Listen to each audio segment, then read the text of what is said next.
Mulligans, what are they and how can you best utilize them within your games of Commander? Well, let's do this. So what is a mulligan? A mulligan is a rule within the rules of Commander, or rules of Magic I should say, that allows you to redraw your opening hand if you're not happy with the initial one you receive. So this is available in all formats. How do you do it? Well, simple. You draw your first 7 cards in Magic and you're like, I don't want these, so you shuffle them all back into your library. You then draw a new set of 7 cards off the top after you've shuffled. You look at them and you put 1 on the bottom if you are happy. You have now mulliganed down to 6 cards. If you are not happy, you can shuffle those all back in, repeat the process, except this time you're putting 2 on the bottom. So you mulligan down to 5, and then down to 4, and then down to 3, etc. until you are happy with your opening hand. Just remember, the more you do this, the more you try and sculpt your hand, the less cards you will have available. Now, there's some special caveats for Commander and EDH players. We get 1 free mulligan. This is down to the nature of Commander, with it being a singleton format and having 99 cards in our library. So it's to help offset that a little bit. So you will draw your initial 7. You're not happy, shuffle them all back. You draw your next 7 and you do not need to put 1 on the bottom. That is your free mulligan. After that point, if you're still not happy, you will then mulligan down to 6. So you draw your 7, put 1 on the bottom, having 6 remaining. Awesome stuff. Now, there are some special things within Commander and the way decks are built and the format is structured that make the technique for mulliganing in Commander slightly different to a normal constructed format. So, yeah, let's dive into that a little bit more. So in constructed formats, 60 card decks, whether you're on the play or not on the play is going to depend on how you mulligan. Also, what type of deck you're playing. Is it an aggro deck? Is it mono red deck wins type thing? Or is it more of like an Azorius control, Esper control type thing? Or is it somewhere in the middle and it's a mid-rangey deck? Yeah, that's going to greatly depend on how you mulligan in 60 card constructed formats. However, in Commander, multiplayer EDH, yeah, we always draw a card at the start of our turn, and most decks, I would argue, are mid-range decks. They set up a little bit in the early game, they play most of their stuff in the mid-game, and then towards the end they play 1 or 2 things to try and win. Mid-range decks.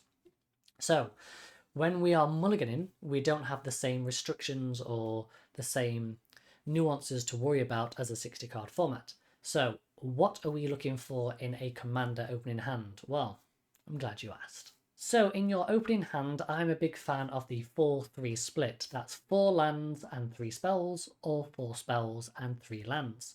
This is just because in Commander, around about 30 to 40% of our deck is going to be lands. So you're going to draw a land every 1 in 3 or 1 in 4 cards. Yeah? So giving that 4-3 split enables us to make sure we can cast the stuff that we have and potentially draw either more interaction or another land by the time we have deployed everything that we've got in our opening hand. Awesome stuff. Now, what else do we need to look for in that opening hand? We've got 4 spells, 3 lands, or 3 spells and 4 lands. We need to make sure we can cast those spells. So this is where it comes down to knowing the CMC of your deck, the converted mana cost, the average mana value of the cards in your deck. You'll hear some people say, oh, the average mana value of my deck is 3. Yeah? That means the average cost to cast one of those cards is around the 3 marker. Yeah? So you want to be looking at that. Okay, I've got 2 drops and 3 drops in my hand. Awesome stuff. I'll be able to cast them. Now, are they of the right colours that match your lands? If so, you could be onto a winner. Awesome stuff. Next, we need to look at enacting our game plan. Yeah? Obviously, it goes without saying, if you can't cast those cards because your colours don't match, you should mulligan. Yeah? We need to then look at enacting our game plan. So, what is our deck trying to do? Are you a deck that needs to draw a lot of cards to cycle through things? Are you a deck that needs to ramp quite heavily to be able to cast bigger creatures and more impactful spells later in the game? If so, looking at those 3 spells, do they help you enact that game plan? No, you should probably mulligan. Yeah? So now I'm going to go into some real world examples of me shuffling up and doing some mulligans so you guys can see what I mean by all this. Yeah, you want to be able to enact your game plan. You want to be able to cast the spells that you've got. Okay, starting off, Javasa deck. Yeah. Shuffle. Yeah, I'm going to do 7 shuffles. 7 is the magic number, okay? There's your 1. There's your 2. There's your 3. I always try and make sure I come across as well enough. Ooh, there, 4. let's shuffle. 5. Yeah, because sometimes people shuffle and they shuffle like this and they miss all this first section of the deck. Yeah, that's 6. Always make sure you come across, make sure you get that. You don't want to end up with all the same cards sticking on the top of your deck. Otherwise people call you out for cheating, and then you'll have a bad time at LGS if you get known as one of those type of people. Always cut as well. I always like to cut my decks. So 7 magic shuffles, then we'll draw magic 7. 1, 2, 3, 4, 5, 6, 7. Looking for 3 lands, 4 spells. Yeah. We have got 1, 2, 3, 4, 5. Got 5 lands, look. Yeah. We've got a land which allows us to ramp, and one of the kind of win cons in this deck is to give my creature, give Tavassa protection from creatures so she can't be blocked. Yeah. Not very good. 2 slow of the hand, even if I cast Tavassa on turn 3 and then I cast New Horizons on turn 4, I'm going to net 1 extra card. That's not really good enough. It's not much of a card advantage. So that is going to go straight back. We know we can do a lot better in this deck. The average CMC of this deck is around 3. And I think I'm running 36 lands in this deck.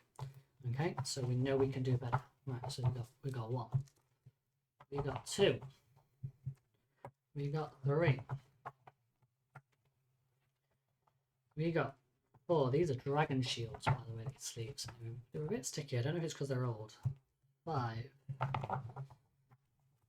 This is 6. 7. Put that across. There we go. Shuffled, cut. Nice tidy top. 1, 2, 3, 4, 5, 6, 7. Okay, again, this is the free mulligan, remember. Oh dear, we've got 2 lands. But we do have a propagandistic study in Troy of the Leasing Grove. So if we had an extra land, we would be solid. So this is a prime example of keeping something that's slightly risky. Yeah, like I said, I've got 36 lands in this deck. Yeah, there's a good chance I won't pull a land for 3 turns. Yeah, this is a bounce land as well. So turn 1, I have to play the planes. Turn 2, I'm bouncing the planes back to my hand.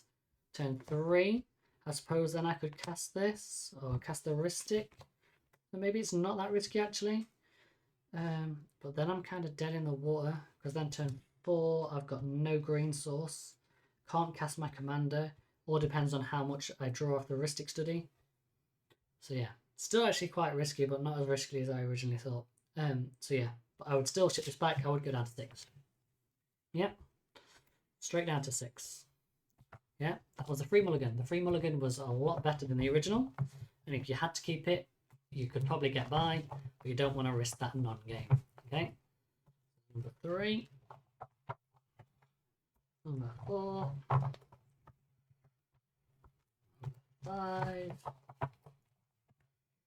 number 6, and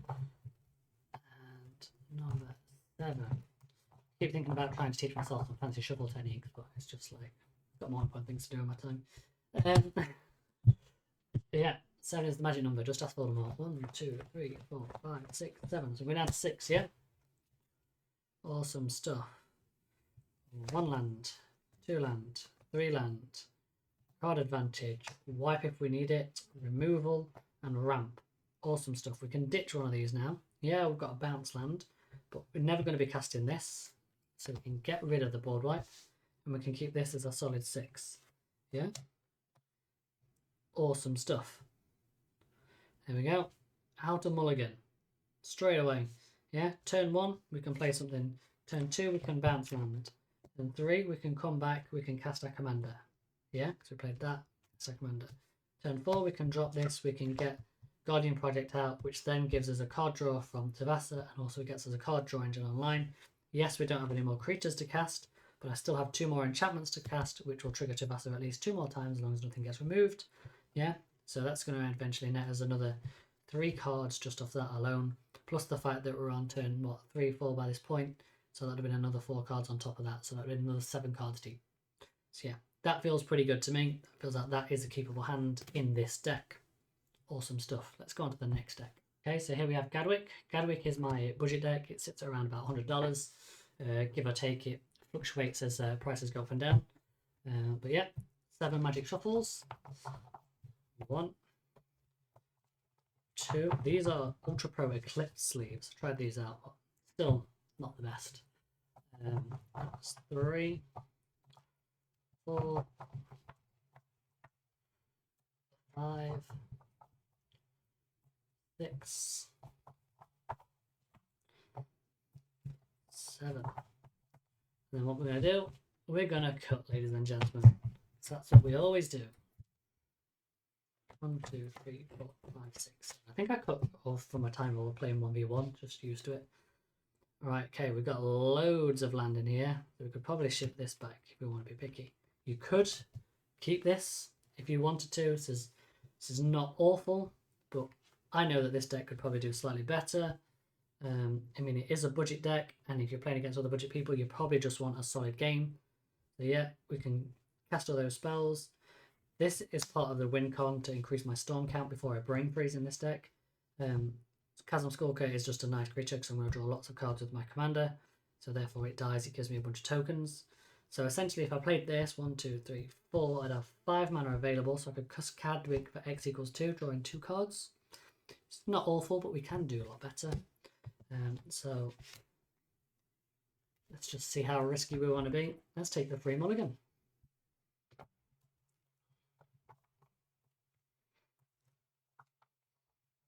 That's 2. Now we come into 3, 4. These do shuffle a little bit better, I think. So this 5. What's that for? Oh, we're going to go 6. I might have gone 1 extra. I'm losing the magic number. 7.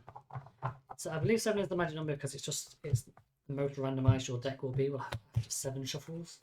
So yeah, and that is good. Like, the idea is you randomize your deck as much as possible to stop you from drawing into bulk loads of lands or bulk loads of spells and not lands, so you get better distribution. 1, 2, 3, 4, 5, 6, 7.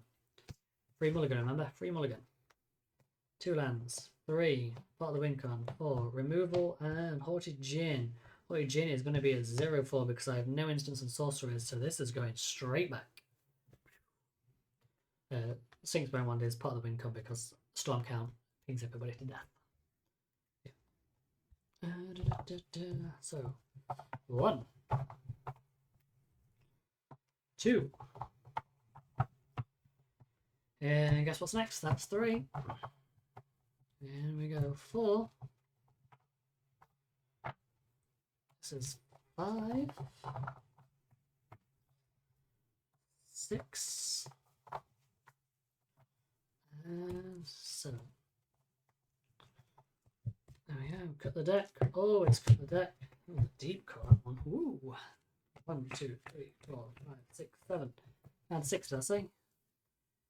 Awesome stuff. We've got 2 lands. We've got removal. We've got a Chasm Skulker. We've got board wipe. Yeah, awesome stuff. We can ditch the board wipe. Tyr's Aegis Insight we can't cast, but we can cast our removal spell. Yeah. Aegis Insight would be nice if we could cast it, but we can't. So yeah, you could keep that as a 6. You know, can't really do much with it.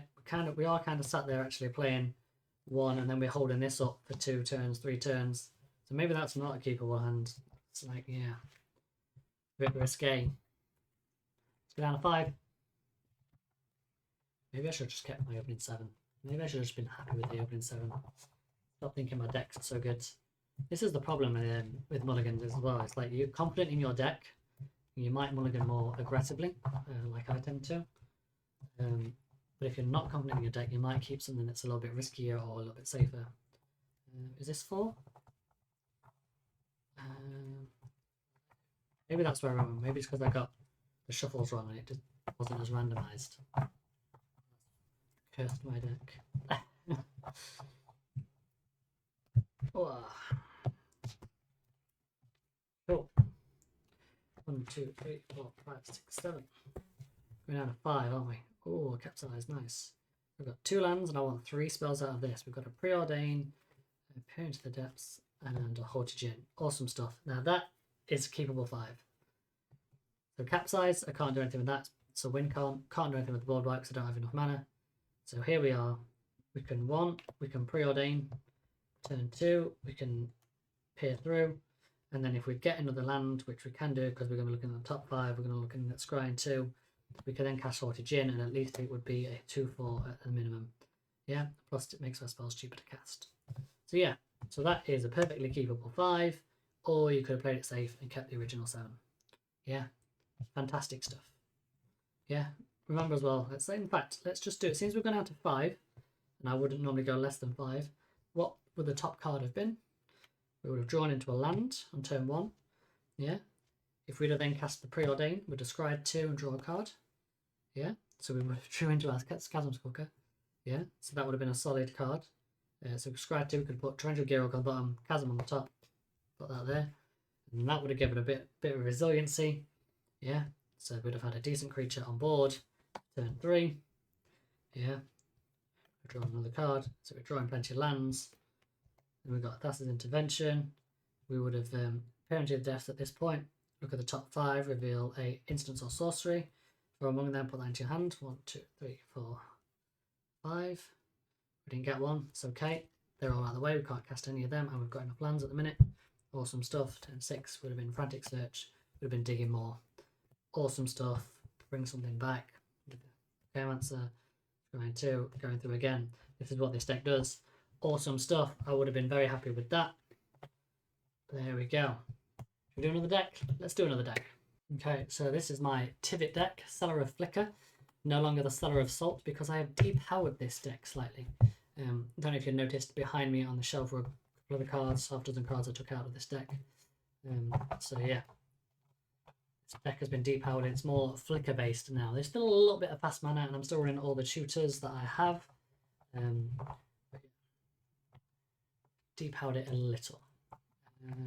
That's 3 shuffles. 4 shuffles. There's 5 shuffles. There's 6. And here is the Magic 7. Oh my god, these are sticking together crazy. Can't remember what sleeves these are, but these are double sleeved. This was my most expensive deck, so I want to protect the cards, but yeah. Magic 7. 1, 2, 3, 4, 5, 6, 7. Okay, what have we got? Sea of Clouds, Polluted Delta into a Thought Vessel, which essentially is a turn 2 Drannith or Ledger Shredder plus a turn 1 Authority of Consoles. Yeah, I mean, seems like a solid starting 7 to me. Gives me a slight card draw, slows my opponents down. Yeah, I have no maximum hand size, so yeah, and then I can get into Smothering Tithe, which will help me cast my commander quicker. Yeah, I'd probably keep that 7. It's not the fastest, most aggressive 7 you could have in this deck, but yeah, still solid. Let's do a couple more just so you could see. But yeah, probably would have kept that. There we go. 1 shuffle. 2 shuffle. 3 shuffle. 4. 5. 6. 7. There we go. Cut, always cut. There we go. 1, 2, 3, 4, 5, 6, 7. So this would essentially be the free mulligan. Alright, so we have a Shockland, Sensei's Talisman, we have some spells, So that's not good enough because we can't cast any of this stuff. Yeah, we could shock in and do a Sensei's Dividing Top, and then on the second turn, depending on what we draw, we can look at the top 3 and start to set up our draws, but it's a little bit slow. So yeah, if you're against really slow decks and everybody's commanders is like 5, 6 plus, because like activity is 6, then you know maybe you could get away with it. But a 1-lander and like no solid ramp is not what I would keep. You know, I can't even cast my talisman. You know, it's just, you shouldn't do this. But look at the top 3. Like yeah, second turn I would have missed my land drop with a 4-drop I can't play. Then I would have had an island. You know, and so I would have been able to cast. the talisman, but I've been still on white and blue mana, you know, until I got to turn 3. Yeah. So, I mean, that was technically the top 3 for sensays, I suppose would have been that. So I could have picked a Vault, but yeah, it's too slow. Yeah. Let's go down to 6. Let's go down to 6. This is what it's all about. Real world examples so you guys can see, go through the logic, explanations, and understand about mulligans. So, what was that, 3? This is 4. Make sure we get all the way across. 5. Go again. 6. Again. 7. It's a bit across, but hey ho, we're going to cut as well. So that was the magic 7 shuffle. 1, 2, 3, 4, 5, 6, 7. We've got to bin one of these cards, remember? Oh, okay, so we've got lands. We've got 3 lands. Well, sorry, 2 lands and a vault, which is pretty good. We've got a tutor. Oh, sorry, yeah, we do have 3 lands. So we've got to ditch one of these. Displace the kitten to fairy is a nice combo. And I could get there, but I could also cast my commander. So maybe I just ditch the Teferi and bail on the combo and stick with the flicker effect and the tutor at this point and keep that as my 3 lands and 3 spells for the 6. That seems pretty good. Yeah, Teferi goes back. Yeah, I'd be happy with that as a solid 6. This is essentially card advantage is what I would tutor, just for a explanation. So turn 1 I could do this and vampiric tutor to set it up, and that could then, if I was in a more of a competitive pod or high power pod, I'd probably get something like Mystic Remora Esper Sentinel out of this deck. If I was in a slightly slower pod and I knew I had a bit of time, I could potentially do 1 fetch myself the Triome. Then at turn 2 I could play a 2nd land plus Vault, and I'd have access to all the colours, which means then I could tap and cast Tivit on turn 2. Sorry, not Tivit on turn 2. Tivit on turn 3. Because I'd have 3. That would be a Triome. That would be the other colour, and then turn 3 the brass would cover me. So it'd be a turn 3 Tivit, which would be pretty nice. Which means I'd be taking turn 1 and 2 off. I suppose I'd be casting that on turn 1. Turn 2, I suppose then I could vamp on turn 2. Maybe get myself like an Esper Sentinel, Heuristic Study or something a bit more stable. So it sits on the battlefield a bit more longer, has more of an impact. Or even like something like a Smothering Tide, and then start using the blue tokens I generate from Tivit to draw into more cards that way. So yeah, all good options, all good options. But yeah, the original 7 or that 6 were all good starts. So there we have it, a whole bunch of examples of mulligans, how I mulligan, how I think you should mulligan to help enable you. Please do not be scared of mulliganing in games of Commander. Yeah, you've got to remember you've got 7 cards in hand, plus the commander in your command zone, the card you're drawing, you're potentially starting the game with 9 cards. Yeah, if you mulligan down to 5, you're starting the game with 7 cards. It's not so bad to go down to 5 if it enables you to enact your game plan early on. So yeah, don't worry about mulligan. The more you do it, the more confident you'll feel with it, the more you know your deck, the more you goldfish, the more you'll understand what you can and can't mulligan for. So just sit down at home at your desk, mulligan, goldfish, keep going. You'll get used to your deck. You'll absolutely smash it, okay? Right, if you could just take a moment to like, comment and subscribe, that would be absolutely fantastic. I really appreciate it. Once again, loads of people seem to be sharing my content, so yeah, thank you very much. And yeah, I guess I'll see you all in the next one. Goodbye for now.